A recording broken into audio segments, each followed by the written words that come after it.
Are you ready? Jamie Markley, David Van Camp, and Scott Robbins. We just become best friends. Yep. Making sense of it all. Now I get it. And having some fun. Lighten up, Francis. This is the Markley, Van Camp, and Robbins Show.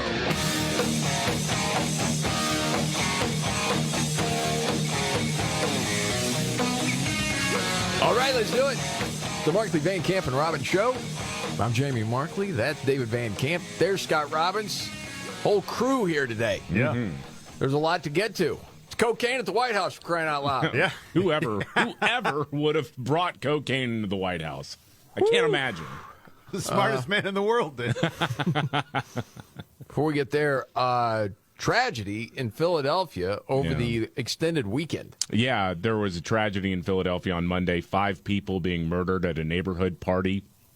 Dude with a rifle and a pistol opened fire on them. He's been arrested. He's a 40-year-old cross-dresser who posted things about defunding the police on Facebook. So now... Whoa. Cross-dresser? Yeah.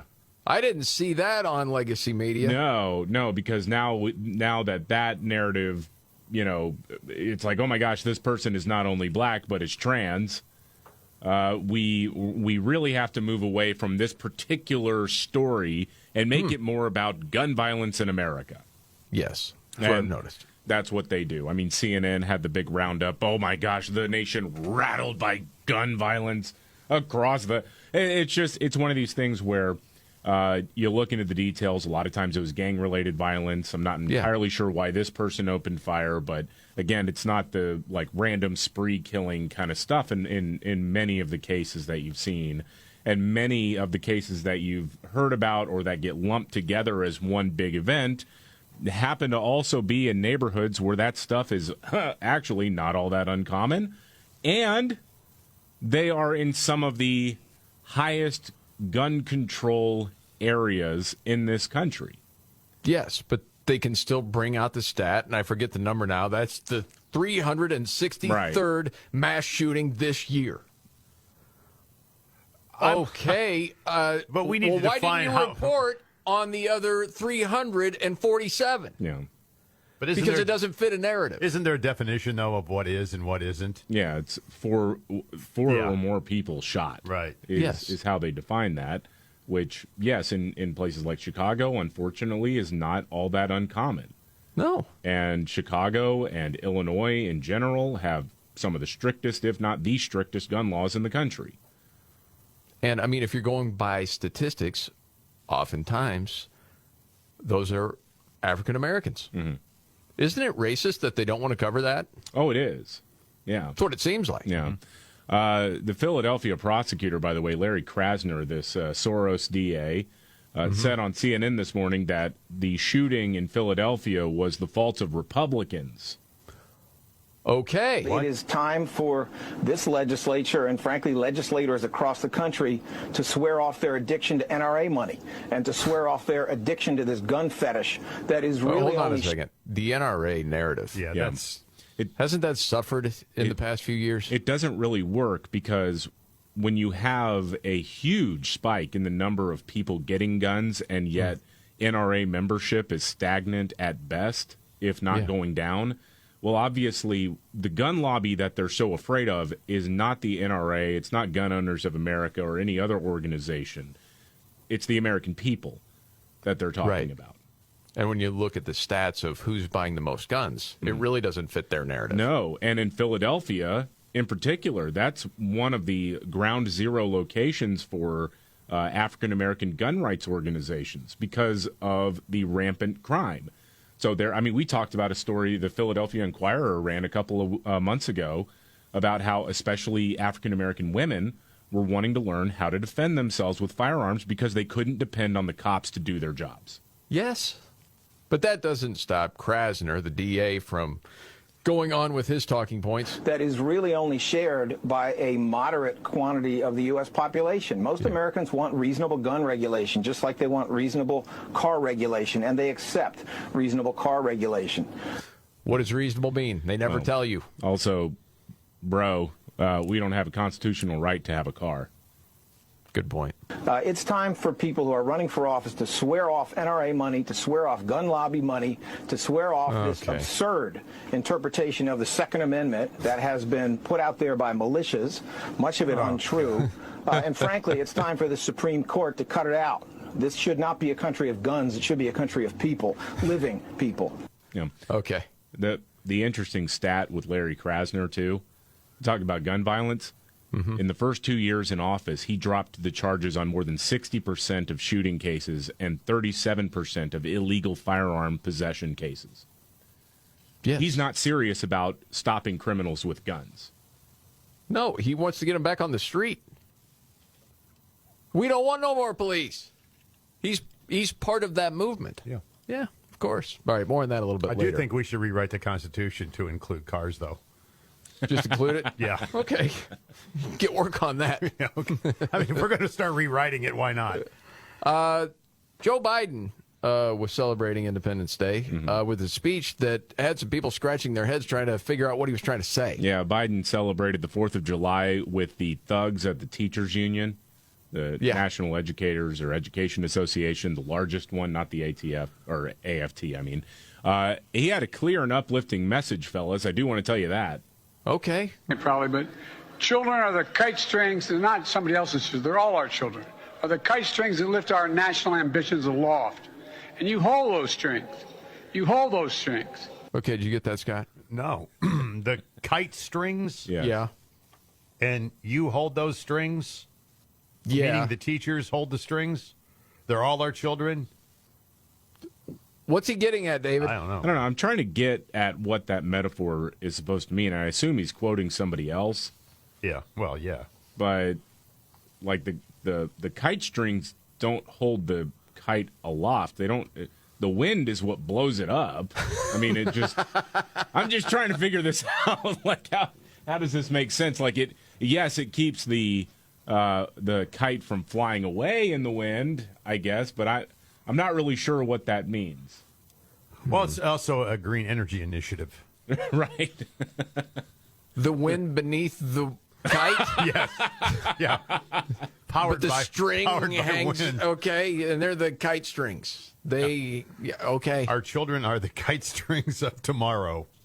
You know, I man, don't know. I don't know either. We I sit really here don't. and we sit here and try to parse what this guy's saying, and we really don't know either. He should just follow up everything he says with "you know the thing." You know what I mean? Be done you know with the it. thing. Yeah. All men and women created by you know the thing. Yeah, you know what I mean. Not really, but whatever. Holy smokes, Sure. Daddy-O. Yeah. By the way, speaking of Independence Day, Representative Cori Bush, Democrat from Missouri. Gosh, dang. She wanted to put out there, just as a reminder, the Declaration of Independence was written by enslavers and didn't recognize black people as human. Today is a great day to demand reparations now. That's how she decided to celebrate the 4th of July. And who was the other person? David, you texted that yesterday. Who was that? Yeah, Jamal Bowman. Jamal Bowman is like one of the male members of the squad. And he's a pathetic human being. He's the guy who tries to make a name for himself by yelling at random women in the hallway in Congress. He's always trying to photobomb people. I mean, it's just he has no self-control either. He's always flying off the handle. And he's not all that bright, honestly. So he put out a tweet saying, "This July 4th, we must remember that we stand on stolen land, toiled by enslaved Africans, and recommit ourselves to the fight for freedom, equality, and justice so that these ideals are accessible to everyone, not just a privileged few. We are not free until everyone is truly free." Goodness Dude, gracious. Take a Midol and a bubble bath and just settle down, dude. All right? I saw some of the backlash to some of these tweets. Was it Ian Miles Jong? Tweeted back, "Don't you think more than enough white people paid for it with their blood during the Civil War?" You know, it's part of what I was thinking, because the Washington Post, I think it was, had something like, July 4th used to be a protest holiday among enslaved populations. And I'm like, hey, okay, what does that have to do with anything today? Right? Because, a whole lot of white people went and died to free the slaves, right? No, they don't know that. I'm almost certain they don't know that. Sometimes what I think is when I hear all this nonsense, you know what? We need the GoFundMe. We need a missions trip for a whole lot of people to see some other parts of the world. Yeah. When you're talking about oppression and tyranny. No. You need to really see what that is. Hey, you've got an elected congressperson making 6 figures a year in this country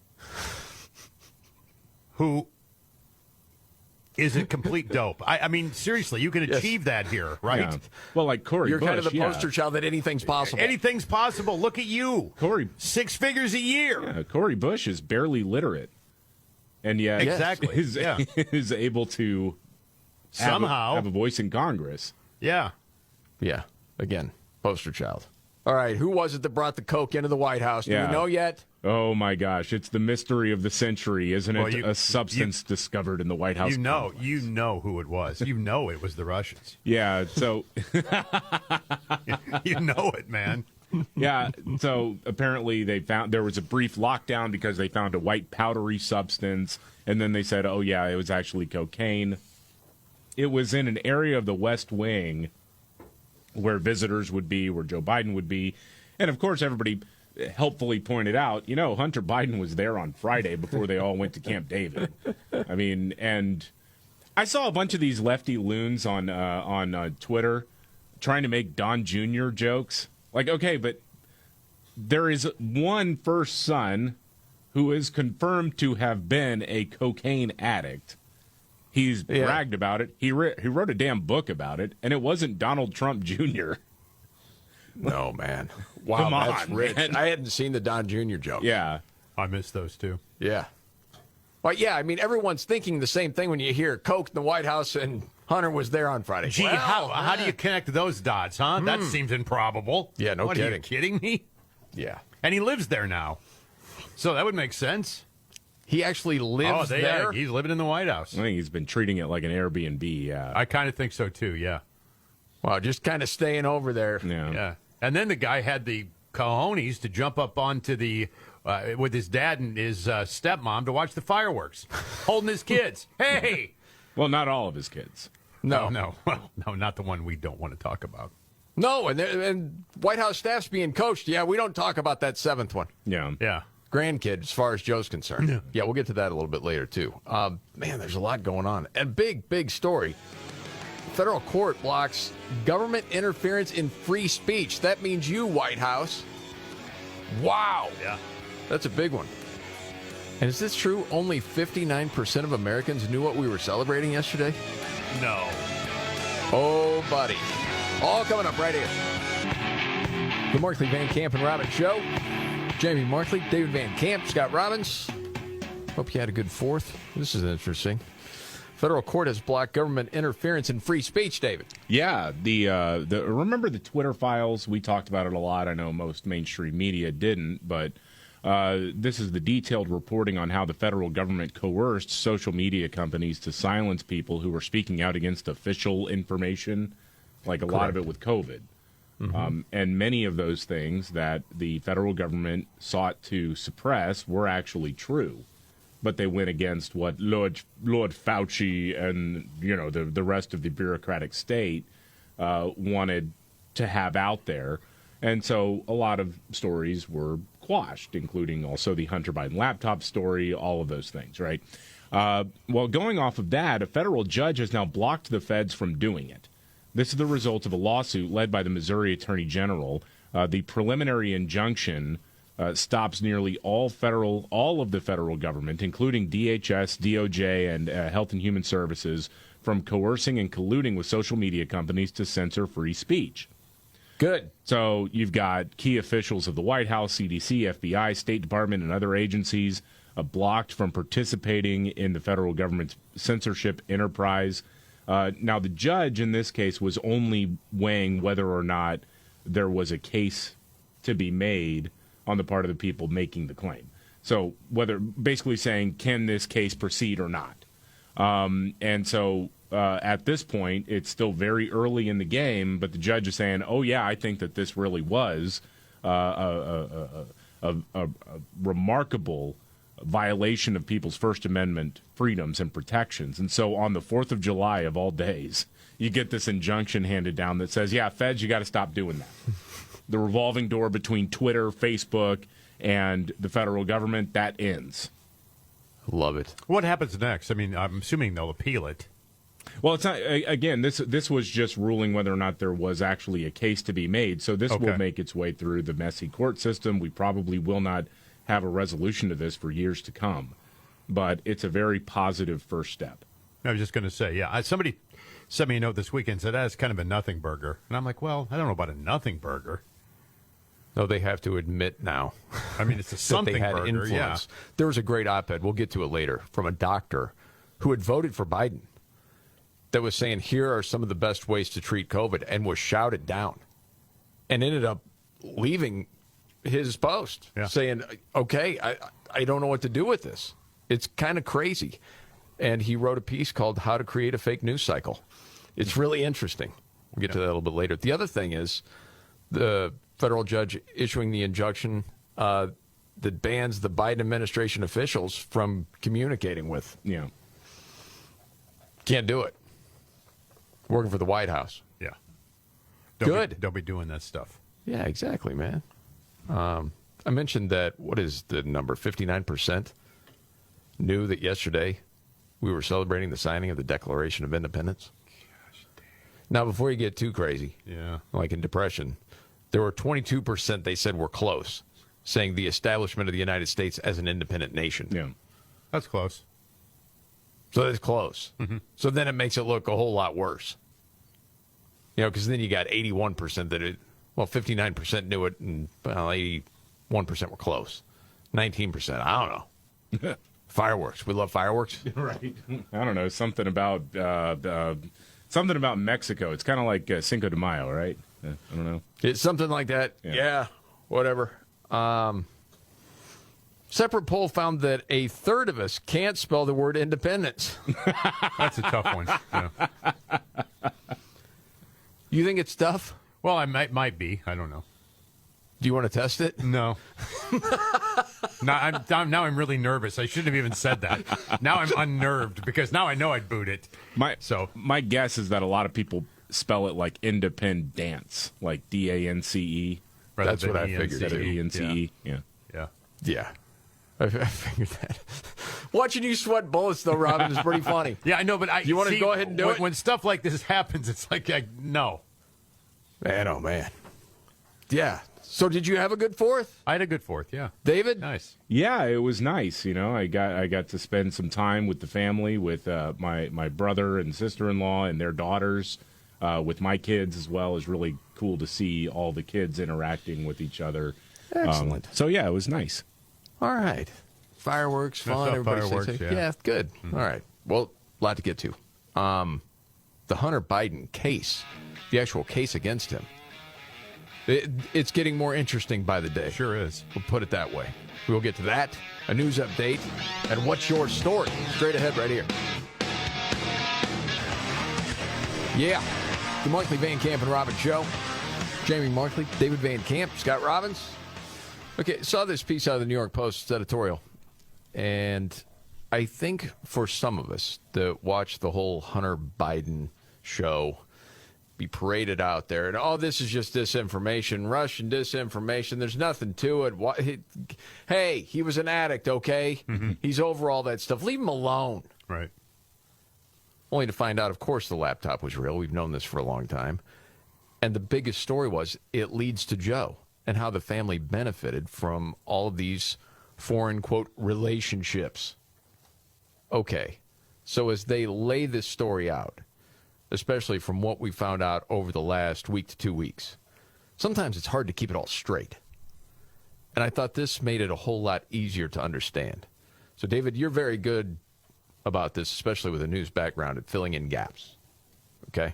Okay. So as it starts, it says, cut through Delaware U.S. Attorney David Weiss's evasions and AG Merrick Garland's posturing. It looks like both of them are to blame for Hunter Biden skating on these tax charges.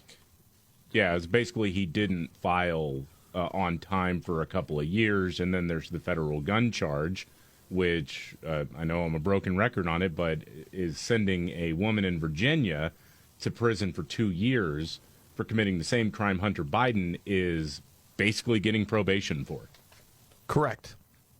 And David, when you were off on Friday, U.S. Attorney David Weiss, he chose that day because it was going to be a big, long weekend. Yeah. It's the data drop. Who's going to pay attention to this? He publicly admitted, either one, he never had the power to charge Hunter for most of his alleged crimes. Two, the Joe Biden-appointed U.S. attorneys for D.C. and Southern California, who did have the power, refused. And three, to get the power, he needed Merrick Garland to make him a special prosecutor. Oh, boy. He never said he asked for it, though. The whistleblowers, in this case, say he claimed he had, but got turned down. Mm-hmm. So somebody's lying there. Yeah. And if so, was that by Garland or some subordinate? Well, we don't know. Did Garland know that the key U.S. attorneys had refused to indict Hunter? What would you bet? I would bet he did. Of course he did. Yeah. And he agreed with it. As it goes on, it says, we do know that no charges ever got filed in D.C. before the statute of limitations kicked in, shielding Hunter from prosecution over his non-payment of taxes on his Burisma windfall. Mm-hmm. Yeah. Because he exactly knew what he was doing in the energy world. That he was key to Burisma's success, right? Of course he was. No, Give me a break. It was about a payment. It was a payout. And the plea deal Weiss offered the first son will keep him out of prison on the rest unless the courts, as they should, refuse to okay it. And then it goes a little deeper and says, at least as important, whistleblower testimony indicates that one of Weiss's top aides, Assistant U.S. Attorney Leslie Wolf, during the Trump years, repeatedly shut down all lines of investigation that pointed toward Joe Biden's possible involvement, as well as interfering with efforts to gather more evidence on Hunter. Yeah. Was Weiss aware of that? You guessing probably. Probably. They all know, don't they? And what is his explanation for his office's failure to take up ex-Hunter partner Tony Bobulinski's offer to provide evidence? Yeah, I mean, Bobulinski's over there in the corner going, hey, I got it. Hey. Yeah. And they don't even call on him. No. I mean, it's crazy. Yeah, when you really take a step back. Yeah. Yeah, man. It's corruption at the highest level. Well, and this guy, Tony Bobulinski, if the name kind of rings a bell, this is the guy who was Hunter's business partner who was interviewed by Tucker Carlson ahead of the election, who was saying, yeah, there was a pretty interesting relationship between Joe and his son, Hunter, when it came to these foreign business deals. And Joe was getting a cut of this. He had offered to talk to the FBI and, for the few mentions he got in legacy media, for the most part, it was sort of like, oh, well, he's just being used by conservatives. But just remember, a progressive Democrat named Ro Khanna vouched for the guy's credibility. Said, hey, I don't know about the details of what he's alleging, but I will say I've worked with him. I've done business with him. Mm-hmm. And I've never thought of him to be a serial fabulist or anything like that. He's not a liar. But this stuff goes deep. Not one man can stop it. I mean, the wheels were in motion. Yeah. And, big tech was told, you kill that story. Mm. Twitter, that New York Post story, ixnay it. It's gone. We're not going to talk about this anymore. And so, with Bobulinski, I remember different liberals on, MSNBC, CNN, probably another Russian stooge. And Tucker Carlson is pushing, more Russian disinformation, blah, blah, blah, blah, blah. There's never been any apologies for that as far as I can tell. But, man, the whole thing stinks, and that's the whole reason for the editorial. To me, it's like we know this. We're in it every day. But almost reading it laid out like that, you're like, this really is nuts, man. This isn't normal. Well, you always look to it, this stuff, when you think to yourself, what does the person making the allegations have to gain by doing it? And with Bobulinski, I fail to see anything he had to gain from it. He was going to be vilified. I suppose that you could make the argument he could sell a lot of books if he wanted to write a book about it, if there would have been the kind of takedown of a presidential candidate is what we've seen in the past. You could make that argument. But, I mean, this guy opened himself up to all sorts of slings and arrows and death threats and everything else. Oh, yeah. No doubt about it. I mean, gosh dang, I don't think he's benefited a dime from any of this. The other thing is, I mean, it's wide open right now. There are a lot of people that could go find Bob Alinsky and he would talk. Oh, yeah. They're still not doing it. It's not like he's hiding Yeah. in some third world country somewhere in a mud hut. It's interesting, man. Keeping an eye on that. Yeah. All right, it's that time of the show. Going around the table. May not be the biggest story out there, but it caught your attention. Today, David, what's your story?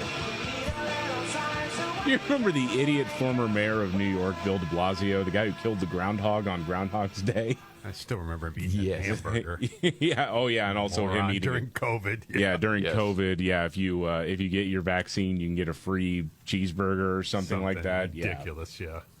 Are you going to talk about his new arrangement? Yes. This is a beauty. So he and his wife, Charlene, are separating, but they're not divorcing. They're separating. Okay? But they're going to live together still. Live in the same place. They're but they're going to see other people or something like that.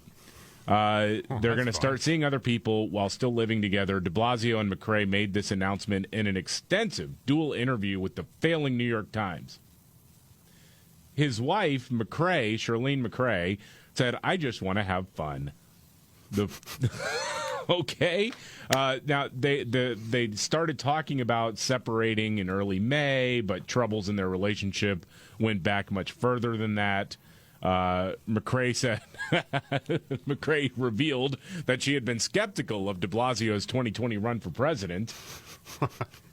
She argued the bid was a distraction, but she stood by her husband because such a campaign is not the kind of thing where you can break ranks. That's part of the difficulty of being part of a package. Part of a package. My goodness. De Blasio went on to acknowledge that McRae had been calling herself a lesbian when they first met.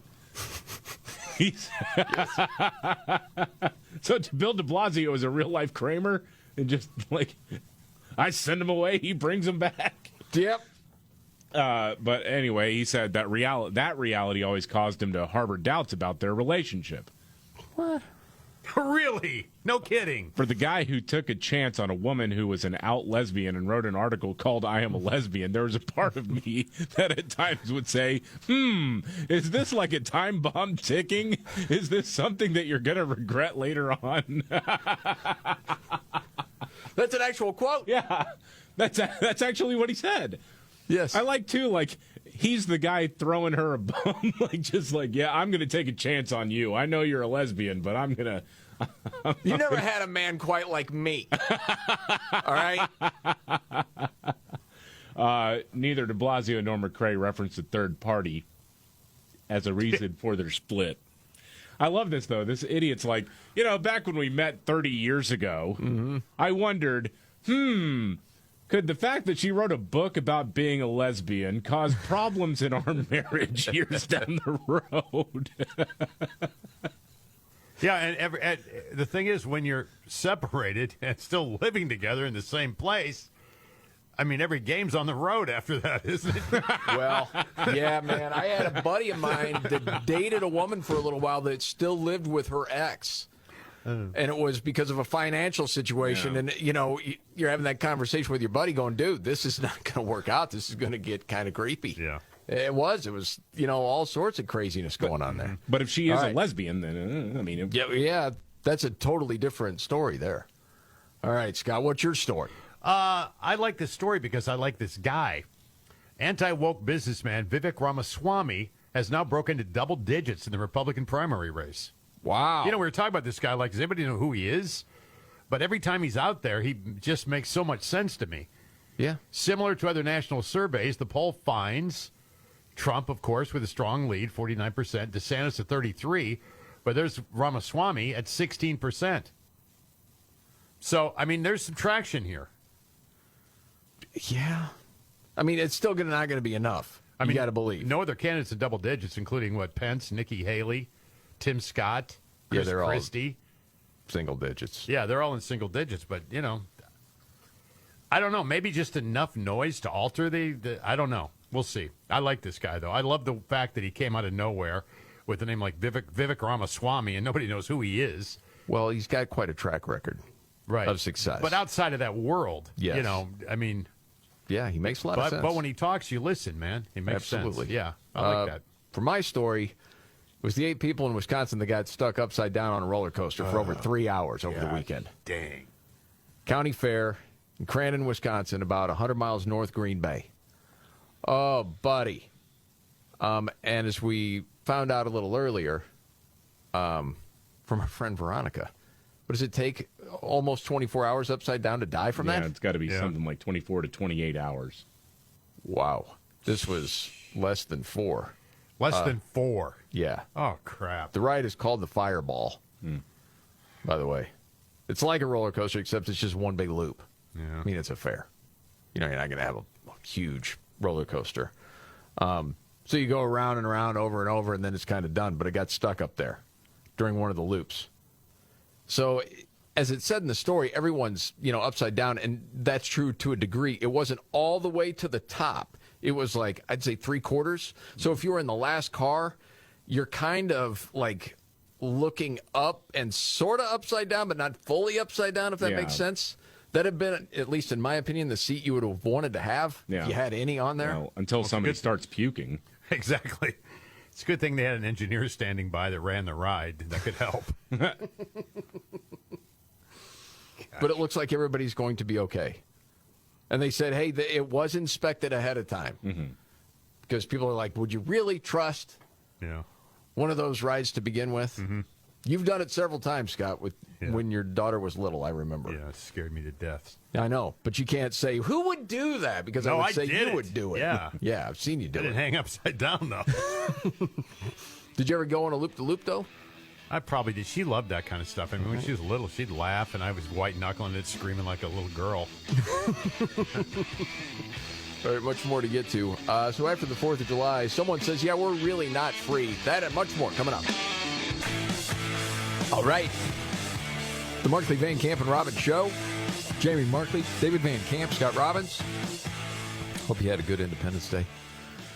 Well, we're really not free people. Not everybody. Oh, gosh. Dang, this was a hot rotation this weekend. Yeah, it really was. A bunch of liberals who hate America. I mean that sincerely. They actually seem to hate America. Yes. We're tweeting out on July 4th just the worst takes out there. Jamal Bowman, representative out of New York.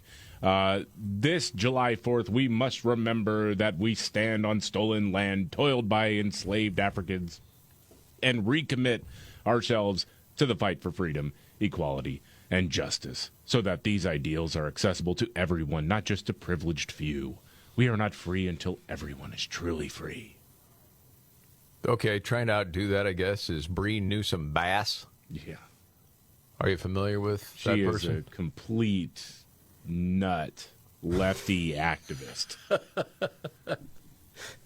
I don't know why the word nut still makes me laugh. Yeah, it does. It does. Her tweet was, Americans' false belief that this country has been on a steady progression toward granting equal rights to all since its founding is exactly what inspires complacency in this hour as the Supreme Court replaces the Constitution with themselves. Yeah, we haven't been steadily progressing whatsoever to be a more perfect union. Not at all. And I just ask her, and I not to be controversial or anything, if you really think there's been no progress, then when's the last time you were in a cotton field?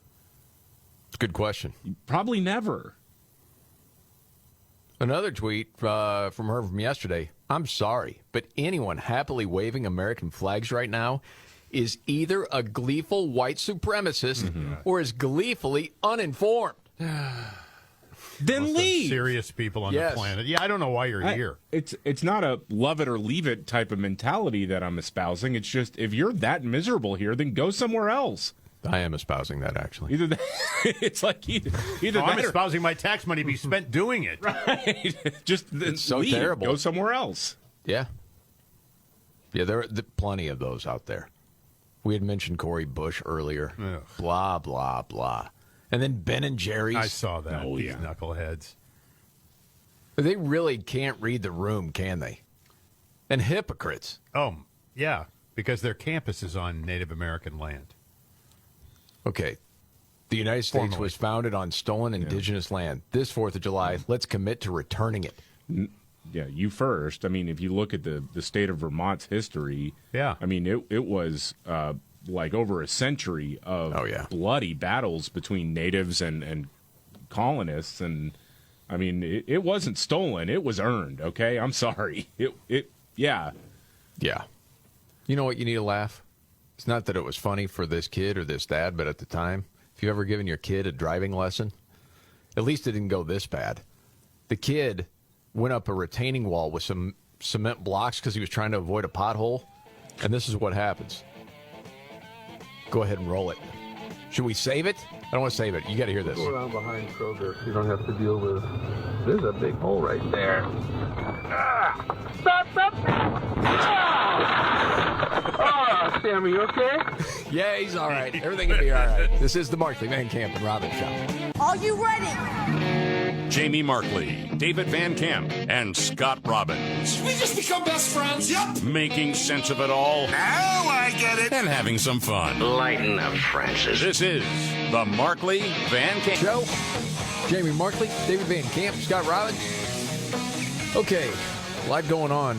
The program is still there. What program? What are we talking about? Well, Joe Biden celebrated the 4th of July with the monsters at the teachers' unions, and wanted the teachers to know they could still qualify for student loan forgiveness because the mean old Supreme Court said the executive branch can't just wave a magic wand. Oh.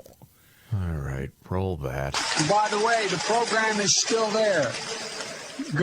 Anyway, you ought to contact us to make sure you know exactly how to qualify. Go to, I don't have the website. What?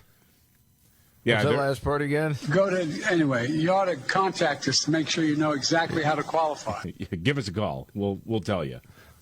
Okay. Operators are standing by. Right. Golly. That is the public service loan forgiveness program. It's been around for a while. It's like if you're a teacher, university professor, things like that, you can, in some circumstances, you can qualify to get your debt significantly reduced. Anyway. Yeah. Anyway is usually when he's giving up. Oh, yeah, totally. That's what we've heard before. Anyway. Well, he started near strong. and dear to you that you like to be able to. Anyway. Yeah. That's utter defeat, man. That's crying. Words uncle. are hard. I don't have the fight in me today. Damn, man, that sentence got hands. Yeah. Or when he's really lost, just what am I doing? I just die. Excuse me. And what am I doing here? I'm going to lose track here. And it happens. Do you think it's going to be Newsome? Saw a few pieces over the weekend. No, I don't. Well, I mean, it would be cool if there was a run, so there's a compare and contrast going on anyway by his own party.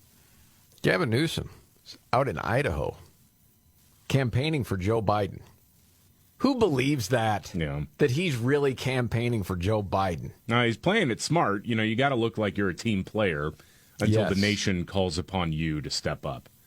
Yep. And I'd love it, too, because I really do think that guy, I mean, feet of clay is too generous. Oh, yeah. With this guy. He is terrible off script. I totally agree with you. I was reading a local piece from Idaho, and different people were quoted in the story saying, hearing him speak, he's so presidential. It's like it's all getting set up for him. Yeah. Just hilarious. Well, we've all seen the, style over substance people in the past succeed.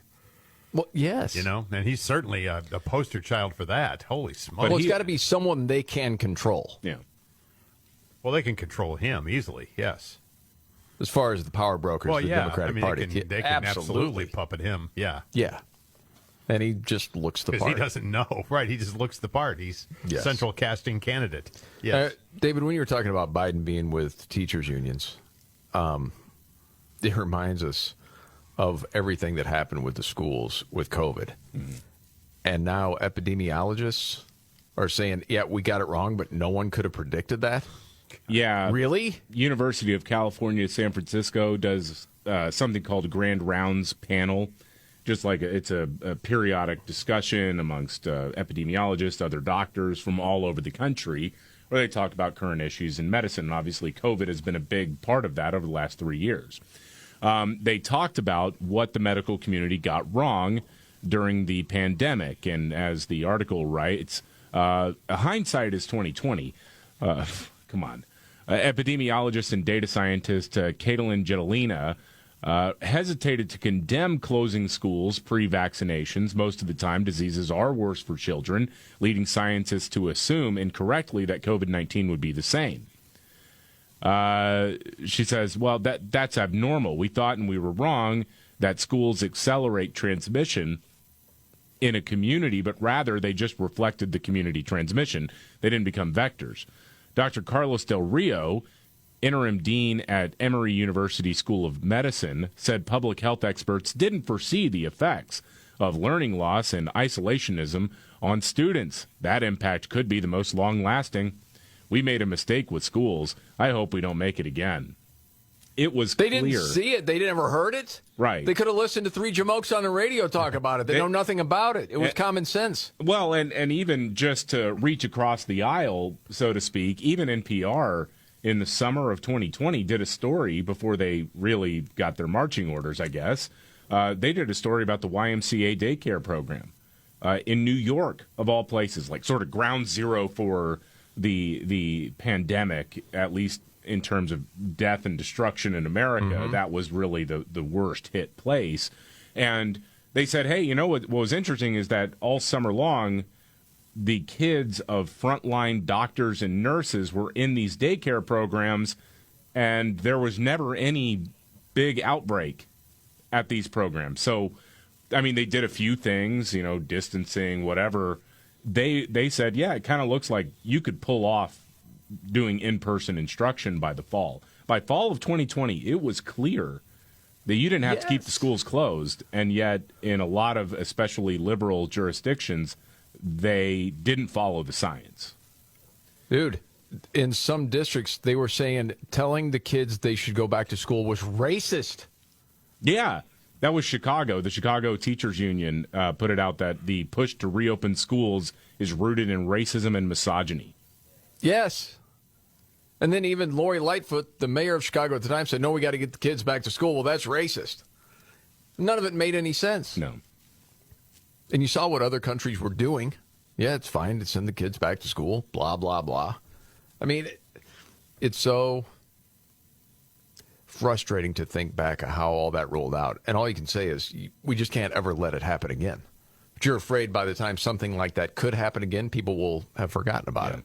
I wonder where all the money went that was going to outfit these schools with these, in-house. The new ventilation? Yeah, ventilation systems and all that. There was billions of dollars spent. No, but what happened was because the federal government, and this started under Trump, the federal government gave states basically carte blanche. Here's the money. And what a lot of Democrats did, J.B. Pritzker in Illinois, Gavin Newsome in California, what they did was they used that money to pad their general revenue fund to make it look like they had a balanced budget or indeed a surplus. I mean, both of these jackwagons said, we have a budget surplus because of my leadership. No, dude, federal government gave you a few $1 billion. That was supposed to go to reopening schools, and you never did it. It is. It's so maddening. And not to stay on this too long, but one other thing. Okay, I think about the kids and the vaccines. Absolutely safe, and then it's, down to 6 years old, and then younger than that, when a lot of other countries are saying, no, not going to do that, but just vaccines in general. Remember, for a while, it was talked about, this is going to be like a seasonal thing, like a flu shot, right? Mm-hmm. Do you hear anybody talking about that anymore? No.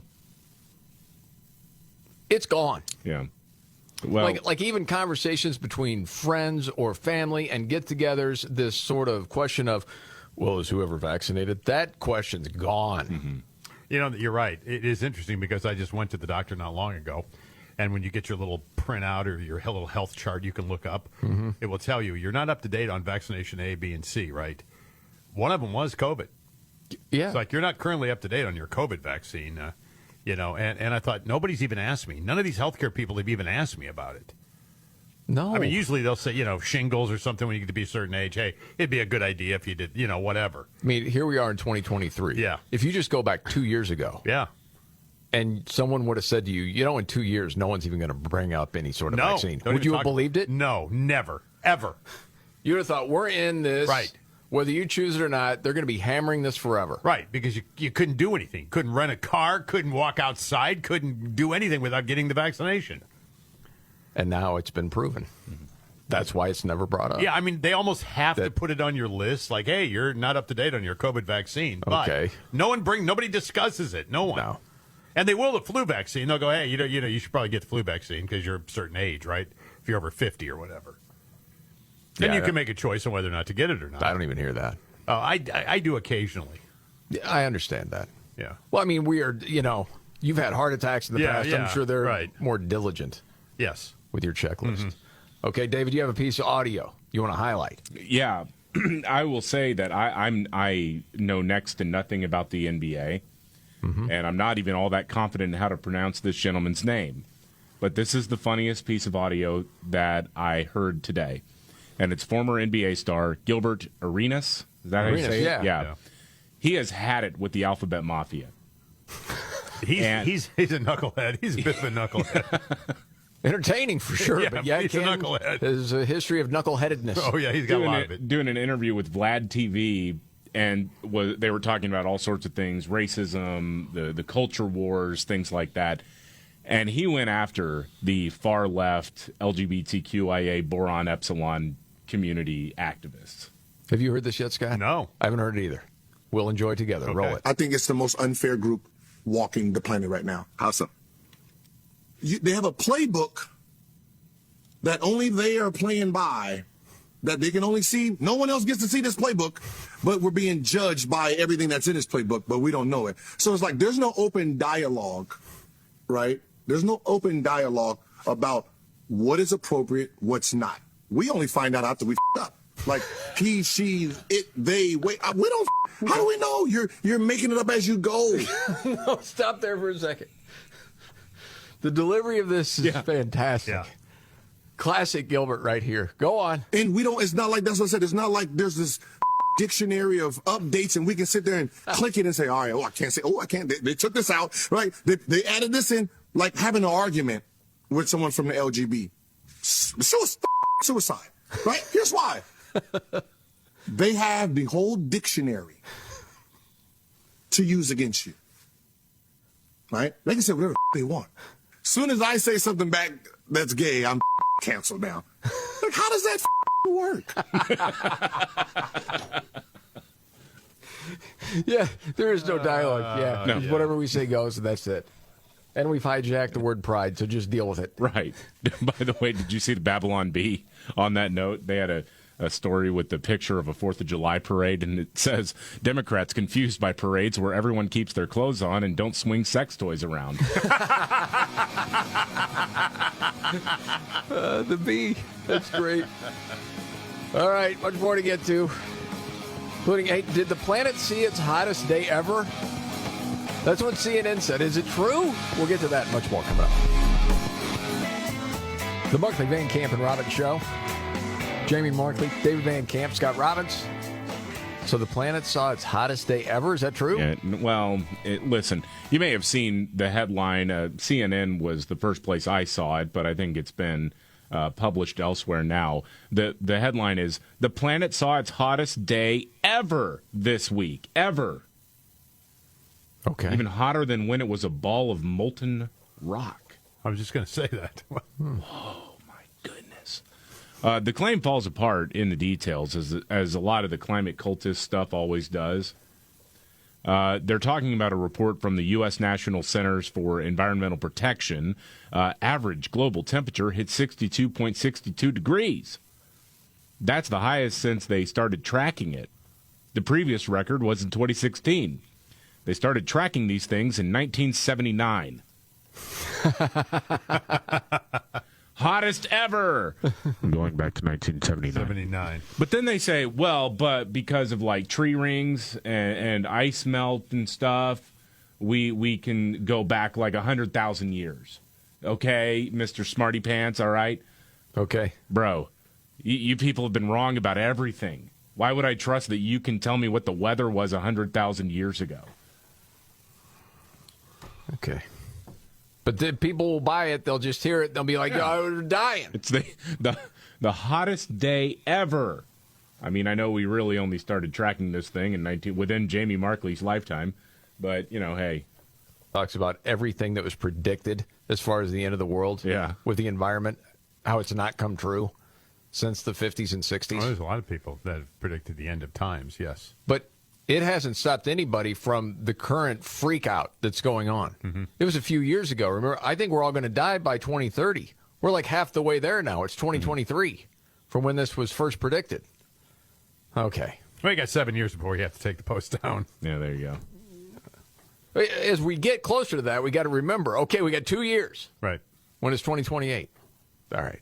By the way, did you happen to see this crazy story of this dude in Florida that just broke a world record by living in an underwater habitat for 100 days? Oh, gosh.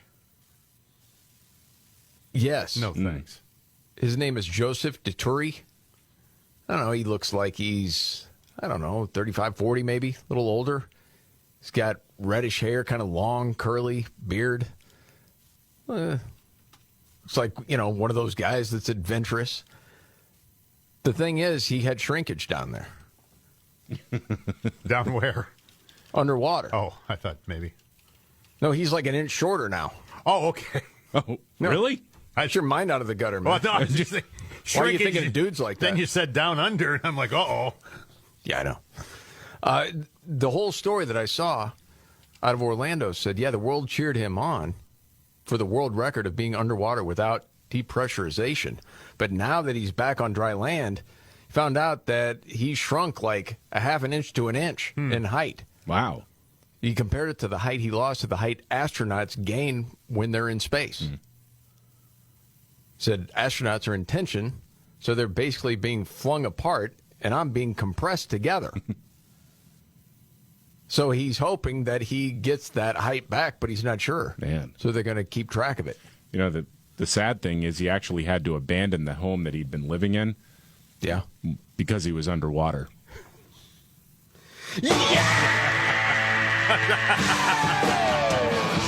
I was waiting for it, man. Oh, man. He was under pressure like nobody's business, man. Was. Yes, he was. Oh, by the way, it's also National Bikini Day. How are you celebrating, Scott? Just How look am at I him. celebrating? We know how he's celebrating. Yeah, He's in his bikini. I was wondering what was going on. Got the two-piece on. Actually, that's a Fleetwood Mac concert T-shirt he has It on. is, yes. I'm going to go without comment. All right, you guys don't even. Okay, don't even. This is the Markley, Van Camp, and Robbins Show. Okay, David, biggest story of the day? Biggest story of the day, to me at least, I don't know, it's the funniest at least, is that nobody quite knows how cocaine wound up in the White House. Weird. Oh, I do. Nobody knows. Hey, Russians. it could have been Hunter Biden, but, it could have also been a staffer who was taking someone on a tour on the holiday weekend, yeah. They're going to pick up their stash on the way out? I like that. I like, too, the dorks in national media. It was a dime-sized plastic baggie. I actually heard a report that said that. There should be a term for a dime-sized plastic baggie of drugs. By the way, we also got to get to Republicans being responsible for the people killed in Philadelphia.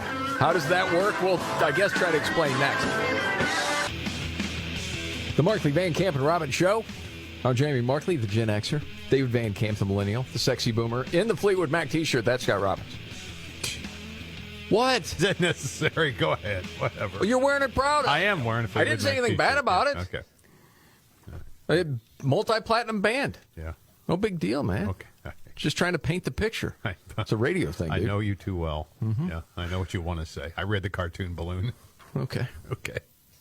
What's the deal in Philadelphia? Why are all these Republicans helping kill people? That's a good question, I guess. There was a tragedy in Philadelphia on Monday, 5 people being murdered at a neighborhood party by, a trans dude with a rifle. Oh. Yeah, and that's why now it's become the more meta story of just gun violence in America. Guns, Okay. bad.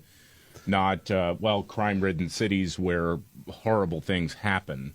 Because, in part, progressive politics of letting criminals run rampant. The Philadelphia prosecutor, Larry Krasner, one of these Soros DAs, blamed Republicans for this shooting This was during a press conference. Okay. It is disgusting, the lack of proper gun legislation that we have in the Commonwealth of Pennsylvania. What? It's pretty strict.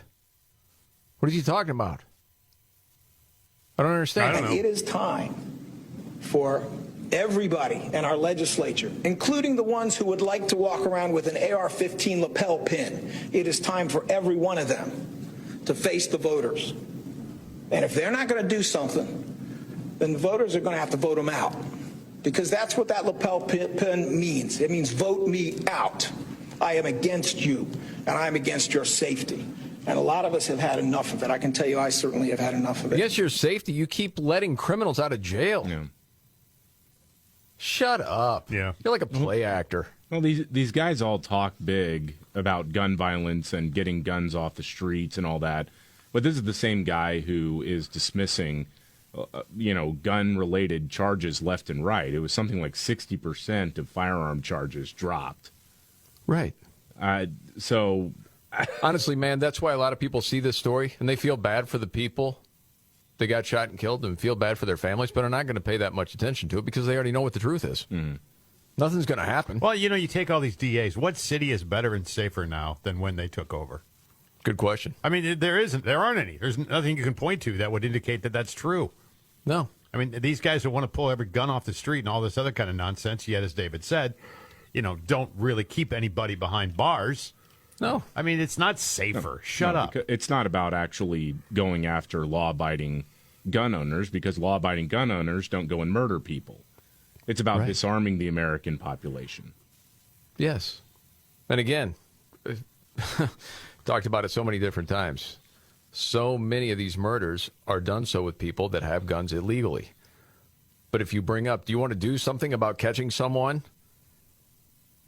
Illegal possession of a firearm? Yeah. Like automatic sentence? Oh, no. No, can't do that. Yeah. No. No, that'd be racist. Then you really don't want to do anything about the problem. Mm-hmm. So on it goes. Okay. Thanks, Larry. Next. I guess the AP celebrated the 4th of July yesterday by explaining why the word patriot is problematic. Did you hear that? Yep. Oh, boy. The AP argued that the word has been overtly political and taken up by extremist groups, used in ways that made it less about love for the country and more about hatred for certain minority groups. Mm-hmm. Statement said the term patriot in America has been infused in political rhetoric and school curriculums with varying meanings, while also being appropriated by white nationalist groups. Today, the word and its variants have morphed in beyond the original meaning. It has become infused in political rhetoric. Blah, blah, blah. How long before New England changes their name? Right. It's violence. Right, yes. This is the group that kept celebrating Pride Month. Yeah. Talking about words and their meaning. I like this. From the same people who told you that Antifa is just an idea are going to come around and say, oh, yeah, by the way, patriot is now fraught. It's really, it is a bummer to me. Like, I was out and about with family and friends over the weekend and over the extended weekend that I took. And, I saw a lot of people wearing patriotic garb, walking around, American flag shirts, some of them extremely loud shirts. And it's kind of a lot of people wear those with sort of a wink and a nod, like, hey, you know what, I'm proud to be an American, but I also think that this is just kind of a fun shirt. Kind of like St. Patrick's Day with the crazy green outfits. Yeah, but I also heard from a couple of people who were just rolling their eyes about all of this. Like, oh, why would somebody drape themselves in the American flag? Oh, it's so unbecoming, and, America's not that good or whatever.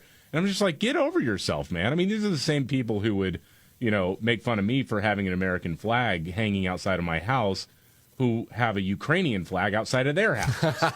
Like, no. Exactly. Yes. You don't get to show support for Ukraine. I mean, if you want to, you can, but then turn around and say, yeah, but why would you have, proudly display the flag of the country, you live in? Right. That fought for all your freedoms. Yeah. Yeah, you owe something to those people. That is also died for it. I mean, that is also fighting for Ukraine's freedom, by the way. Yeah, no kidding. So it's such a bummer to me when people do stuff like that. When you see media outlets saying, like, patriot is that could be a fraught term, because there are some loser white supremacist groups in Michigan or wherever who have used that term in their group's name. You can't use that term anymore because it means you're a white supremacist. No, I don't care what you say. No, they don't get to define me. Nope. Absolutely. Totally agree. Speaking of the AP and other fake news organizations, there was a great piece from Real Clear Politics. This is Dr. Pierre Corey, President and Chief Medical Officer for the Frontline COVID-19 Critical Care Alliance. And he's written a book. Mm-hmm. In the piece, talking about fake news and the title of the piece, How to Create a Fake News Cycle, he said, that he had been a lifelong Democrat voter, pulled the lever for Biden in 2020.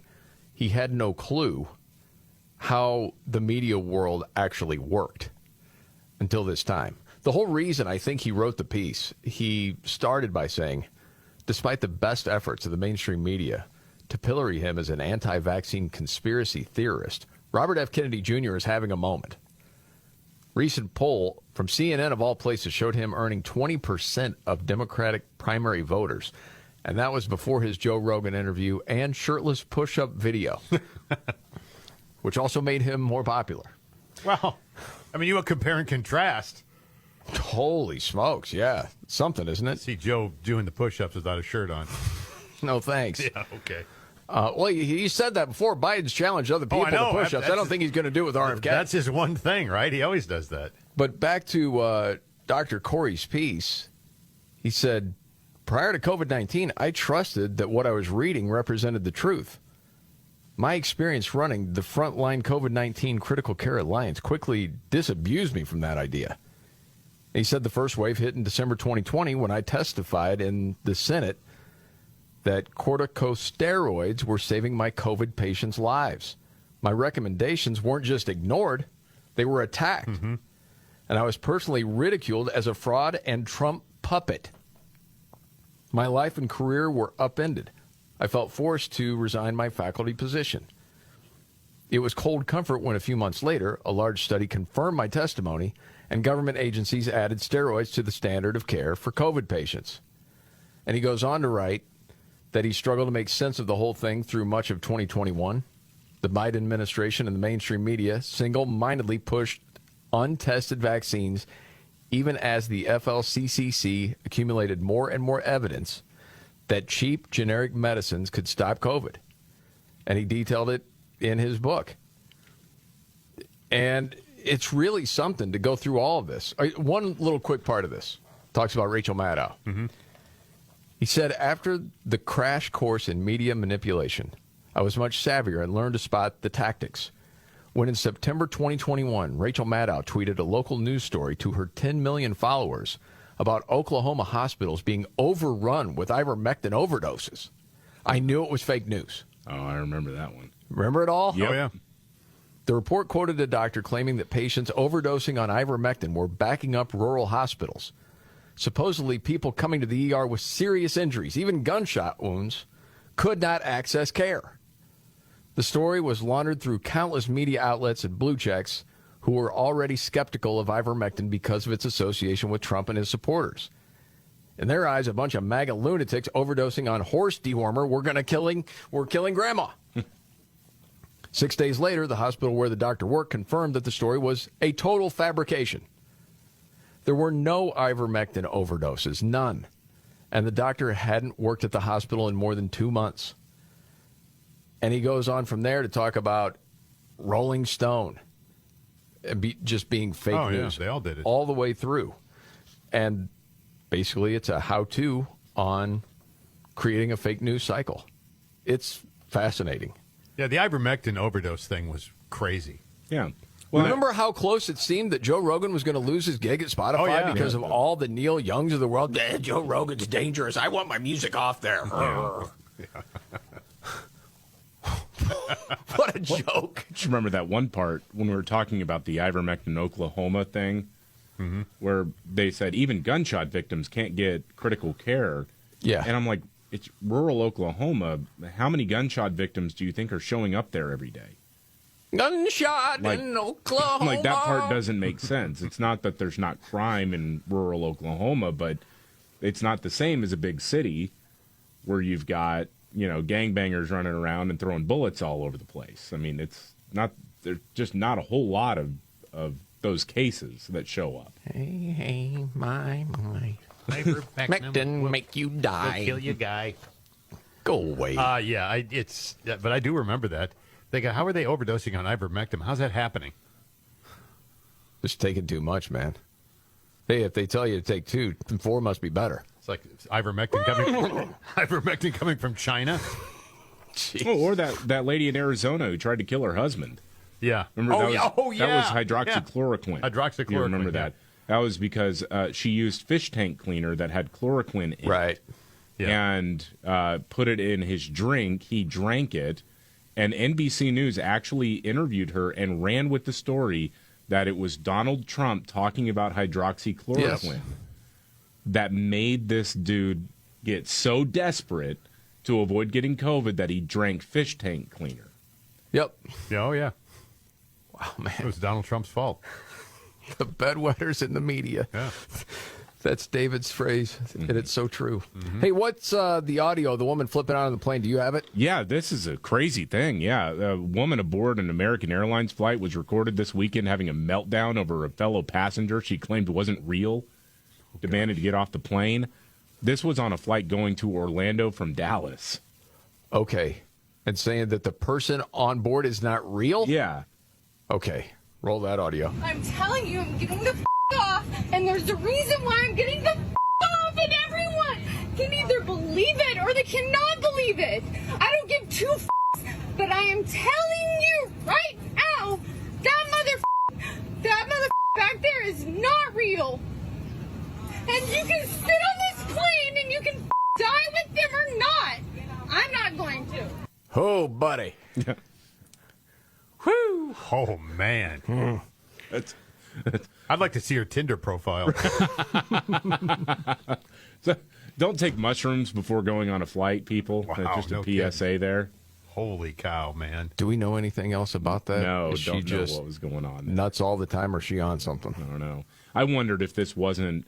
Remember the movie Smile? Yeah. They did the big campaign where they hired people to sit in the stands behind home plate at baseball games and do that creepy smile. Yes. That was like the marketing strategy. I wonder if this isn't some sort of marketing strategy for a horror movie. I hope it's that and not just somebody having a complete mental breakdown. I'm betting on breakdown. Probably. If I had to bet. breakdown. Yeah. Or mushrooms. Chemical breakdown. Yeah. You think it's drugs? Yes, I just do. losing it. Okay. We're keeping an eye on I've that ridden people on planes with people I didn't think were real either, but I didn't say it out loud. Another mystery. Who brought cocaine into the White House? Next. All right. The Markley, Van Camp, and Robbins Show. Jamie Markley, David Van Camp, Scott Robbins. Well, this is quite a caper, huh? It's the mystery of the century now. Who left cocaine in the White House? If you were a guest at the White House, why would you bring Coke with you? Well, and I'm just asking. I mean, maybe don't you don't they search you and pat you down pretty good and go through background checks and all that sort of thing? They do. The other thing is where they found it was in a common area, and this is apparently one of the places where before you proceed in a private tour, you have to leave your personal belongings. Yeah. So I'm sitting here wondering, who's like, okay, I'm going to leave my my cell phone here, maybe leave my Apple Watch, and my bag of cocaine. Put that on the table. Nobody did that. And then forget to pick it up on the way then out. you forget to pick it up. Yeah, oops. It's like, hey, is anyone missing their bag of cocaine?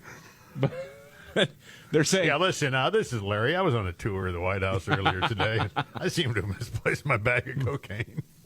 But, yeah, they're all asking us to believe that, well, Hunter Biden wasn't there over the weekend. He was just there on Friday. And they sweep that room all the time. So it was probably like a White House staffer. Please. They're going to throw, like, Karine Jean-Pierre under the bus or something before ever admitting that maybe, just maybe, Hunter Biden, who's been crashing at the White House, had something to do with it. Okay, there's cameras everywhere, right? Yeah, I would think so. They know whose it is. yeah.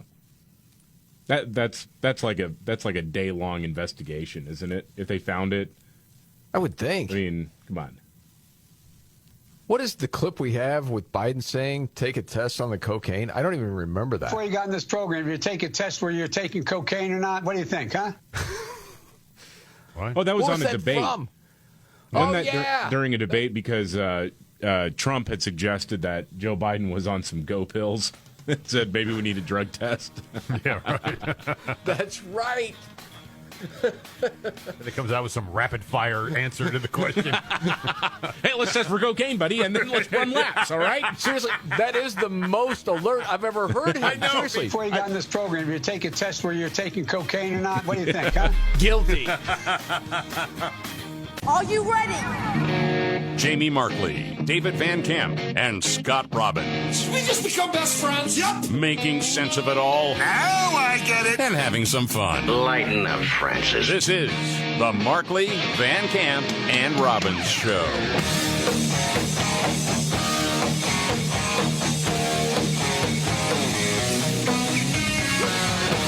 The Markley, Van Camp, and Robbins Show. Jamie Markley, David Van Camp, Scott Robbins. Okay, what happened at CNN, David? Well, not just at CNN, but a lot of liberal news outlets are extremely upset at a federal judge who was confirmed 98-0 in the Senate, by the way. But they're going after him as a right-wing activist judge because he has sided with the principle of free speech.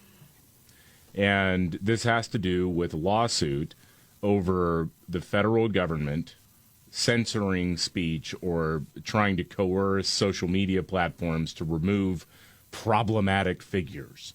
Well, that's exactly what happened. And that is what happened. You know, whether it's the Hunter Biden laptop story, you know, whether it is all the stuff with COVID, lab leak theory, all of this stuff that got censored. And a lot of that was because the federal government pushed for it to be censored.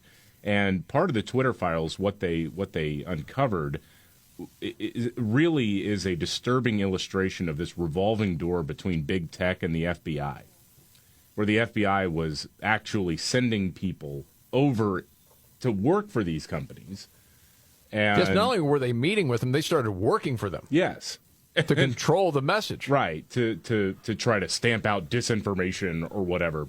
Well, and to censor Americans. Yeah, of course they do. That's exactly what they were doing. Yeah, and many times, you know, they won't admit this, but many times the things that were conspiracy theories or disinformation turned out to actually be true, or at least more likely true than not. Absolutely. They were reasonable avenues of investigation and discussion. And so a judge has issued a temporary injunction saying, no, federal government cannot be involved in this stuff while the case moves forward. Okay. And liberal media types are pissed about it. Again, this is weird to see anybody who considers himself a journalist to side with a centralized authoritarian movement within the government. Well, many of today's journalists are all about suppressing speech. Right. Or, you know, or they also work with former feds who are now contributors to their network. Yes. Yeah, who are also their sources for a lot of information, so they trust the feds more than anything. What's this guy's name? I remember him, and you may remember him from a few years ago as well. When I remind you, I'll just play the clip here real quick. Ryan J. Riley is on MSNBC. Okay. And he says, you know what? In reality, the federal government isn't censoring people enough and monitoring people enough. Not take proper precautions. And here's the clip from MSNBC. You know, you have to take a step back and acknowledge what the reality is about how the FBI has been interacting with this. And just look at January 6th itself, for example, right? It's not as though the FBI has been going in and saying, hey, take down this post, hey, take down this post. That's what they're alleging, but there's just not a lot of evidence to support that. There are emails. And basically, we've had a situation where some politicians are making any contact between social media companies and the FBI or law enforcement seem problematic in some way. And if you look at the reality, it's like the FBI is not very good at monitoring social media. Just look at what happened on January 6th. There are all of these warning signs, red flags going up all over the place, and they weren't prepared. They didn't do enough. Boy, you talk about stepping on the rake there. Yeah, I was just going to say. Because everybody knew that somebody had some plans to do something bad. And the big question is, why weren't they prepared? And they wanted the spectacle is what I believe. They wanted it to happen. I do believe that there are people within the House of Representatives who are kind of disappointed that none of their fellow colleagues got killed that day.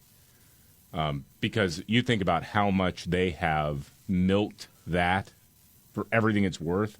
Oh, yeah. Deadly insurrection, blah, blah, blah. All of that. Yeah, if a member of Congress had gotten seriously hurt or killed, they would have been able to really ramp this stuff up. Now, Ryan J. Riley, by the way, is a guy who had been dispatched to St. Louis, or Ferguson specifically, during the Michael Brown riots. Again, you talk about disinformation. Oh, yeah. The city burned down based on a lie. That Michael Brown was shot. Up, don't shoot. Yeah. He was the guy who very famously tweeted out a picture of earplugs, but didn't know they were earplugs, and said, "I believe these are rubber bullets. Can anyone confirm?" Yeah, no. That's great. That's like legendary. That's great. So he's an idiot, but yeah, he has a platform. Yeah. Now, David, you were off the other day when we were going over Biden talking about the student loan scheme that didn't get through and how upset he was. Yeah. And it was all there and the money was ready to go out and Republicans snatched it from the arms of families. It's just ridiculous. Yeah. Well, I saw this story. This happened over the weekend. It was the Washington Free Beacon talking about everything with college admissions and the student loan stuff. And Biden saying, you know what, in the future, we really want to get rid of these practices that favor legacy students and those who came from wealthy or powerful families. It just shouldn't mean you get in. How is that supposed to be an own on conservatives, too? Yeah. Because I don't know any conservative pundit who is like, no, don't allow the legacy. Don't take away the legacies. Oh, no. I don't know anybody who's arguing for that. It's just a straw man they throw up there. Plus the fact he did it. That's the great part of this story. Yeah. That's detailed in the Beacon. He did it. Part of a concerted effort in 2018 to pressure the president of University of Pennsylvania to accept his granddaughter, despite the school's 5.9% admissions rate and her less than stellar grades. So the way this goes is Maisie Biden, his granddaughter, Hunter's daughter, texted her father, Hunter, in October 2018, I applied an early decision to Penn today. Can you give me an update? Joe Biden texted Hunter on December 13th, going to try to see University of Pennsylvania President Gutman tomorrow. And then a couple days later, followed up and said, had a great talk with Gutman. Maisie's still in the game for regular acceptance, but must do well in class this period. It's real. We should talk about tutors, etc., starting tomorrow. Okay? Mm-hmm. So then Hunter relayed the news to Maisie, adding that she could potentially elevate her application if her lacrosse coach were to reach out to the coach at Penn and express her interest playing there. So Hunter said, I think it would also help if you had the coach talk to their lacrosse coach. Bottom line is that Gutman, the president, made clear that in order for her to explain the 11th grade you had to show improvement in 12th, which is something I think we would have all liked to have known from the start, but in fairness, we were much later in the app process than usual and made it look like we weren't 100% about Penn. Okay. So up to date there, then several months later, Joe Biden did get good news from the Dean of Admissions, and they should expect a call from the University of Pennsylvania president before the final acceptance results were posted on March 29th of 2019. And, of course, Maisie Biden started at Penn that fall. Huh. Then it goes on the story to say the Biden family's ties to the president there, Gutman, did not begin there, however. The Penn president had been the one to award then Vice President Joe Biden with an honorary doctorate in 2013. And in 2016, she had met with both Joe and Hunter Biden several times. So it goes on to say the Free Beacon's report did not detail what may have happened may have happened in those meetings, but did note one thing. Approximately 1 year prior to the university pinned Biden sitter coming to fruition. And in July of 2021, President Biden appointed Gutmann to a Plum ambassadorship in Germany. Really? She was confirmed by the Senate 6 months later. We got to do something about this privilege. Yeah. Got to think about hard-working families. I sat down with President Gutmann and said, well, I can take that ambassadorship away from you, and son of a bee. Next thing you know, my granddaughter's going to school there. How do you like that? What do you know? Yeah. How about that? And now Biden's got another granddaughter, but she's not to be recognized. Dude, this is sad. This is genuinely upsetting to me. Where, this guy, remember, he is going to be the one who will repair the soul of the nation. And he's Family Man Joe, right? Yeah. Well, of course, he's got a 4-year-old granddaughter in Arkansas that his son conceived with a stripper that he hung around with, and then fought tooth and nail to not take responsibility for when she got pregnant. And the New York Times, of all places, this is another one of those like drip, drip, drip. We're going to try to like send the signal that, Joe, you're not running again. Right. It's so sad. There's a 4-year-old girl, this is how the New York Times puts it. There's a 4-year-old girl in rural Arkansas who's learning to ride a camouflage pattern 4-wheeler alongside her cousins. Some days she wears her bow in her hair, or wears a bow in her hair, I should say, and on the other days she threads her long blonde ponytail through the back of a baseball cap. The girl is aware that her father is Hunter Biden and that her paternal grandfather is the President of the United States. Wow. She speaks about both of them often, but she has never met them. Wow. And then, per the Times, his public image, Biden's public image, is centered around his devotion to his family, including Hunter. In strategy meetings in recent years, though, aides have been told that the Bidens have 6, not 7, grandchildren, according to 2 people familiar with the discussions. Just, no, we don't have that other grandchild. That sucks, man. That is what a crappy human being. No doubt, man. Wow. That's just awful all the way around. That is awful. And it's one thing, because, we've known this for a while, but it does happen when you start putting descriptors out there and describing the girl and that she knows both of them. It's like, yeah, that's my grandpa. He's the president. I've just never met him. Yeah, that's freaking sad. Wow, man. Gosh dang. Yeah. Freaking family values. Shut up. All right. Ben and Jerry's. But a lot of people are not going to buy Ben and Jerry's again. They want them to go the way of Bud Light. They stepped in it yesterday with this 4th of July thing, Dave. Well, yeah, they said this 4th of July, it's high time we recognize that the U.S. exists on stolen indigenous land and commit to returning it. Also said that, we got to start with Mount Rushmore. The faces of Mount Rushmore are the faces of men who actively work to destroy indigenous cultures and ways of life, to deny indigenous people their basic rights, yada, yada, yada. We've heard this all before. Thank you very much, freshman History 101 student. It's exhausting to me to hear that on the 4th of July, especially when you actually read the history of all of this. They act like the native populations, like there wasn't any sort of mutual combat happening, that we just, or that colonizers or colonials came in and just like stole the land away. Well, no, there was some fighting that happened. Well, it was not only that, but the same people act like the founders of this country invented slavery. Right. Like it hadn't happened since the dawn of time. Right. Yes, it's exhausting. Yeah, let's blow up Mount Rushmore. What the hell? Why not? I think we need to build another Mount Rushmore. Yeah, it depends. Is it a red state? Is it a blue state? Where's it going to go? That's the way it all seems to be going right now. Yeah. Also controversial out there, not maybe as much as Ben and Jerry, but MovieWeb.com put out the 25 funniest movies ever made. Oh, wow. Is Groundhog Day really the funniest movie ever made? No. Not in my opinion. It's a good liked movie, it, but yeah. But the funniest ever? No.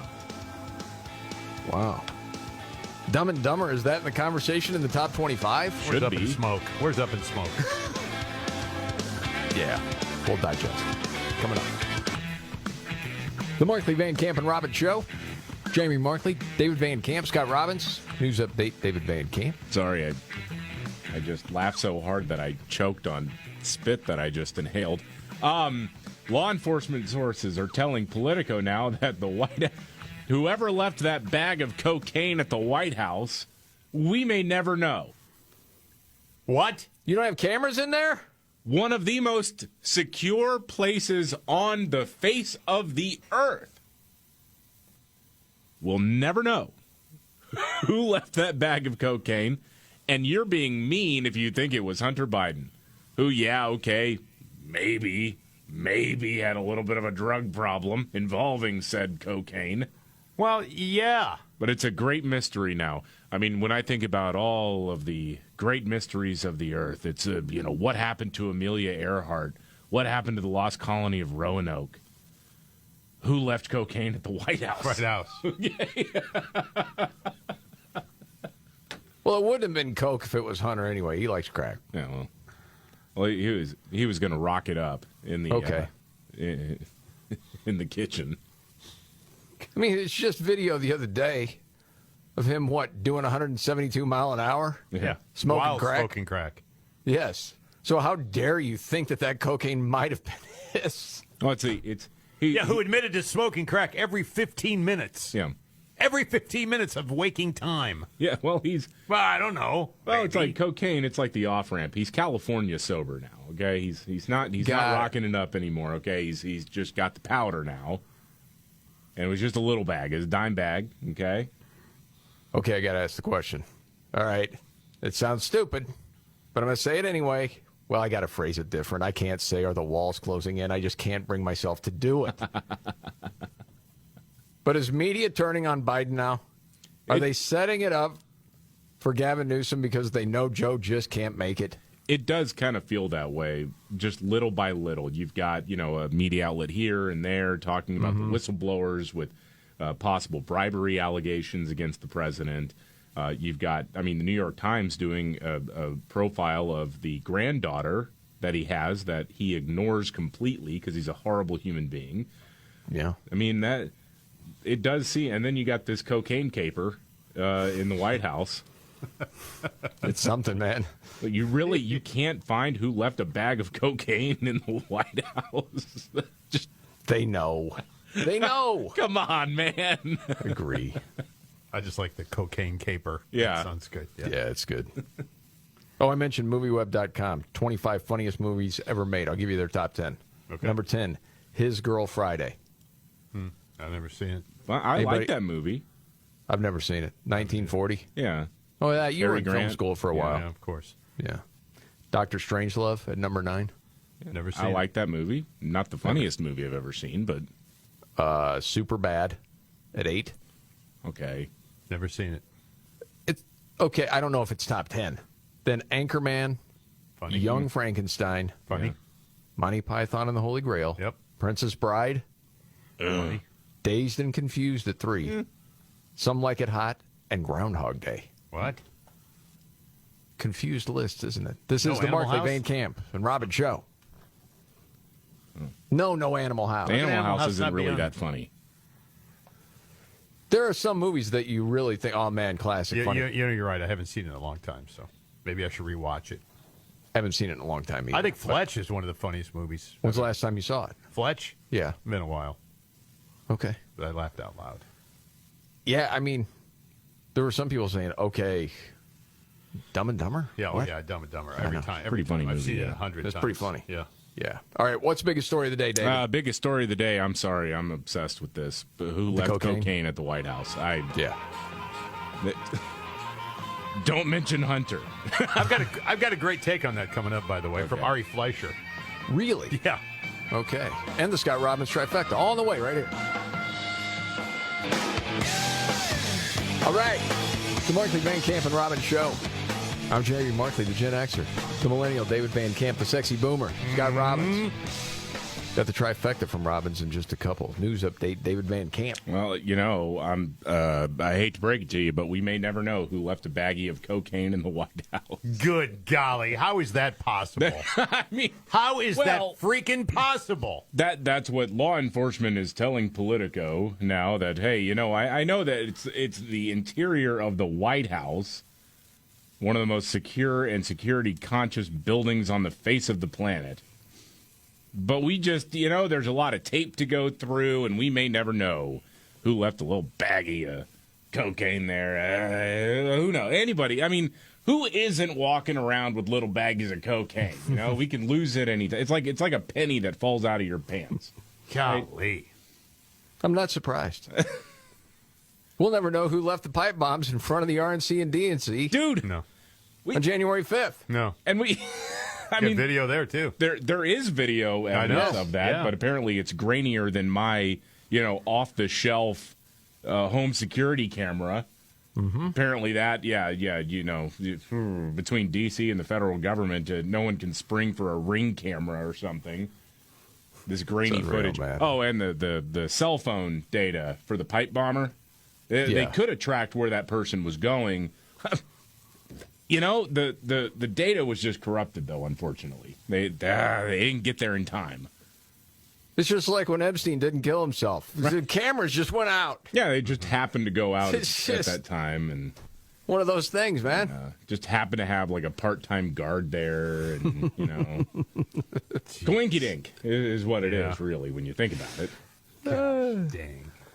My favorite story of the day, I do think, besides that, is a federal judge saying, hey, you agencies, federal agencies, you can't be talking to social media anymore. Can't be suppressing free speach. Mm-hmm. You can't and tell the them what to say. outrage from legacy media. As you pointed out, these are supposed to be journalists, David. Yeah. Oh, yeah. On CNN, they were panicked about this. They were like, well, this is obviously just crazy. This is overreach from this judge. Overreach from the judge to tell the federal government to stay out of people's free speech, right? What? You know what? I haven't heard this audio. Have you heard it, Scott? No. I think we got a minute before your trifecta. Roll that out. I want to hear that. Just reading the words in this injunction, a, quote, massive effort by the defendants to suppress speech based on content. Those are the judge's words. Calling the present case, quote, arguably involves the most massive attack against free speech in the United States history, Ellie. Yeah. It's a dramatic decision by this judge. If you read through it, he's citing to literature and George Washington and Ben Franklin. Here's what really is astonishing to me. This is a conservative ideology that clearly comes through in this decision. It's a conservative political ideology, right? We saw some of the quotes. It shouldn't be. Right. Are you saying conservatives are the only ones that haven't lost their minds? What the country was founded on? That's what it sounds like to me. Questioning vaccines, questioning masks, conservative talking points. But yes, because what did we find out in the end? Everything you didn't want us to find out. Right. People that were saying that were right all along. Yep. The whole mask thing. Yep. And with vaccines. As we were talking about earlier in the show, when's the last time someone said, hey, are you updated on your vaccine? Yeah. Everyone knows it's not going to stop it. It's not going to stop the spread. But the ruling itself is the opposite of judicial conservatism. This is one of the most aggressive, far-reaching rulings you'll ever see. What this judge is purporting to do is to micromanage, really, the day-to-day interactions between essentially the entire executive branch, all these agencies that are listed as defendants, and the leading social media companies. That's what judges do. You've been suppressing free speech. Right. You need to stop. Yeah. What the heck, man? I suppose. All that sounds like to me is a group of people like the CNNs of the world. Hey, we don't hold the keys to the castle anymore. Yeah. We're basically obsolete. We used to be able to tell people what to think, and we can't do it anymore. Mm-hmm. And we're frustrated little female dogs. Well, and that's the voice that you just heard there is Ellie Honig. He used to be a federal prosecutor. So he's very much in the club of people who would be affected by this. Well, yeah, it's like the pipeline. And then someone else gets elected, and he'll go back to another federal gig, and then he'll go back to CNN and continue the talking points. Nobody buys that crap anymore. No. Sorry, dude. Game's over. That's a good thing. All right, Robbins, you ready for your Yeah, pick let's three? roll, man. Okay. Let's do it. Roll it.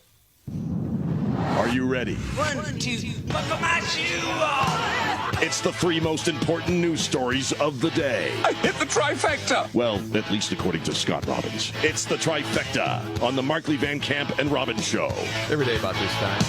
Scott Robbins' top 3 of the day, the trifecta, helped by his hero. I'm Casey Hey, buddy. I was waiting on you last night. Didn't show up. Yes. I know. I don't know. I'm why. ready. I always invite him. He never shows. Okay. All right. I'm ready. All right. 3. Number 3, a Texas woman retires from Dillard's after 74 years. She's 90 years old. She's worked at Dillard's for 74 years and is finally hanging it up. Never once missing a day or calling in sick, by the way. Wow. She's 90 years old. Started her career in 1949 as an elevator girl. I only mention this story because she was a single mom at a time when there weren't single moms, or a lot of them anyway, and raised 2 highly successful sons by working her way up through Dillard's to be able to achieve that. And she's never taken Social Security, by the way. So actually at 90, the Social Security is going to be like 10 grand a month by the time, if you wait till 90 to do it. Now, what's interesting about this is she was successful, I guess, because of her privilege. What do you mean? It had nothing to do with showing up every day for work and never calling in sick and busting your ass to get ahead. Forgive me, what's a Dillard's? You know what it is. Store. It's a department store. You've been to a Dillard's. I've never been to a Dillard's. You have. I know you have. You know my history, Scott? I know enough to know you were at a Dillard's. I know that you have been in a Dillard's, actually. Yes. How? Because we walked through one time when we were doing a market visit. Where was it? At a mall. What town? That was in San Antonio. Yeah. I don't have any recollection of that. Did you people drug me? No. What's in the department store? We didn't shop in the Dillard's. We just walked through it to get to the rest of the mall. It's like a Macy's, right? But I know, yeah, kind of like that. Yeah. All right. There was one in your hometown, our hometown. Yeah, for a while. We have different hometowns. No, I mean like the place we worked and lived. Okay. Okay. When did have most of them closed? A lot of them have closed, some of them have, yes. Okay. They're like the mall anchor stores. All right. You know. I just wanted to bring that story to light because she's 90, worked 74 years. Yes, I think it's a nice on her story. own. Although, why didn't she retire? She must have loved the gig. She loved the gig. Wow. Good for her, man. We're getting closer and closer to number 1. All right, the Scott Robbins trifecta, top 3 of the day up to number 2. Number 2, the Taliban. You know, the world is watching them, and they are, if they want access to the international community, they're going to have to prove that they are. Oh my gosh. Willing to govern in a 21st century fashion. They're banning women's beauty salons now. Yeah, the kinder, gentler Taliban has now banned beauty salons. Golly. In the latest to curb the rights and the freedoms of Afghan women and girls, following edicts barring them from education, public spaces, and most forms of employment, a spokesperson for the Taliban-run Virtue and Vice Ministry. Oh, buddy. Not details here yet, but only confirm the contents of a letter that's circulating right now on social media. The letter didn't offer a reason for this order, but the intent is obvious. Going to a beauty salon, they say, is a sign of vanity, and there's no reason to have your hair styled or put on makeup. You're not going to be out of the house anyway without your face being covered. All these abusive tactics regarding women are taking place right now, right out in the open, and nobody's doing a damn thing about it. After all, the world is watching. Wow, man. You know what? Can't go to school. Can't really go out of the house without a face covering and a covering over your head. Can't work. But you can't go to the beauty salon either. So there you go. You know what needs to happen here then? What? Remember after Roe v. Wade was overturned, or maybe this was after the Dobbs decision was leaked initially, Alexandria Ocasio-Cortez did a live stream, the far-left representative out of New York, where she said her act of protest was going to be a personal act of reclamation.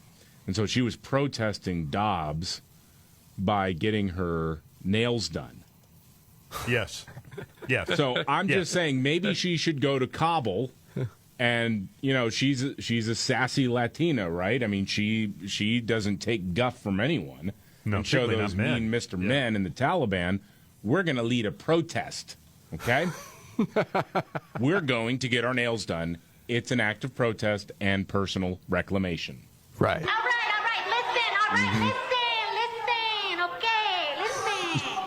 and she could incorporate that accent as she does it, because that's just on call for her whenever she wants. It's really something, man. She'll actually finally get really arrested. Not just fake. Not just Now, arrested. on with the countdown. Talk about fearing for your life. Okay. The Scott Robbins trifecta. The top 3 of the day up to number 1. Number 1, Ari Fleischer has weighed in on that bag of cocaine that was found in the White House. Yeah, the former White House press secretary has basically said, this is crap, man. What do you mean? He said, you got to be kidding me. Cocaine was found at the White House and authorities aren't saying exactly where it was found? If it's the old executive office building, it's likely staff. If it's the mansion, it's likely Hunter. What are we talking about here?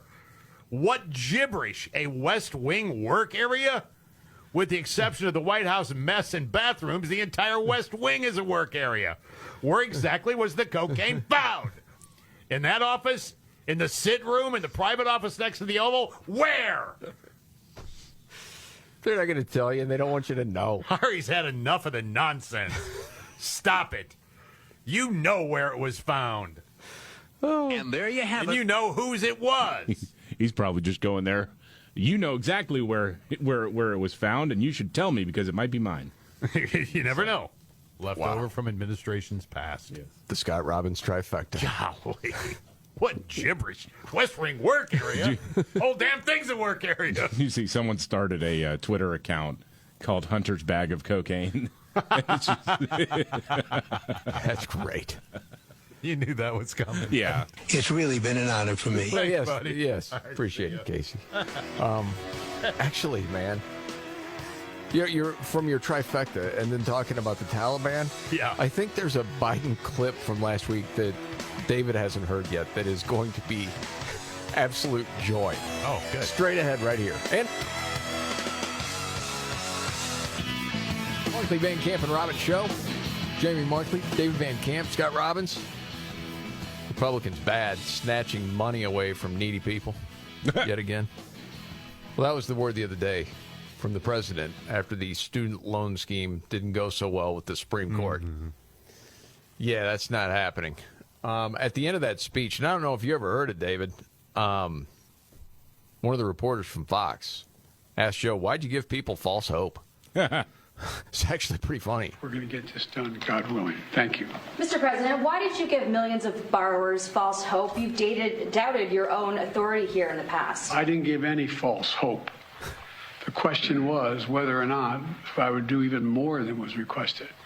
What I did, I thought was appropriate and was able to be done and would get done.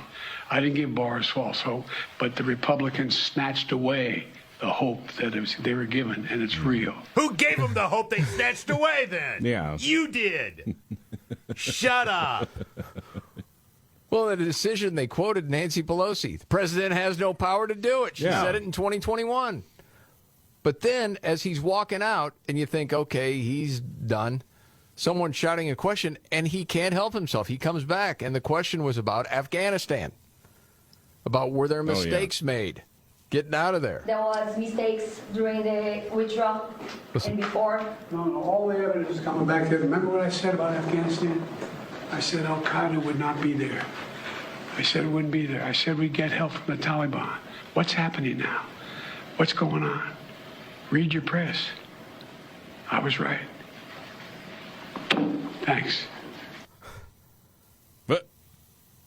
But yes, your reaction is exactly what I thought it would be. Exactly. Okay, the goalposts moved so far; they're sitting on a softball field now. Yeah. Al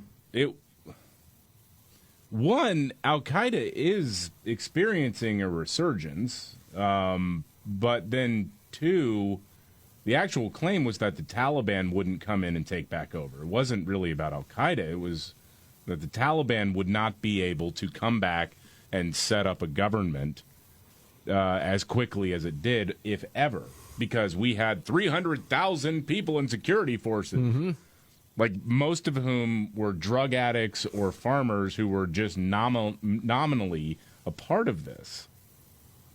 And who at the first sign of trouble said, screw this. Forget the women's rights and all of that. Yeah. They're helping us just like I predicted. Now go away. That's unreal. It is. That's like the third time I've heard it, and every time. I know. And then read your press. What? Mm-hmm. What does that mean? I don't know. So if I read your talking points, I'm not supposed to ask questions? Really? That's how it's supposed to work? Well, no, that's not how it's supposed to work. All right, we got to get to Nimrods. Roll it out. Here we go. When the going gets tough, Damn it, this is too hard. the dumb get dumber. All right, Dean. It's Nimrods in the News on the Markley, Van Camp, and Robbins Show. I love the poorly educated. All right. Nimrods in the News. We go to Indiana. 39-year-old woman looking into getting a job at her local sheriff's department. Had an interview the other morning.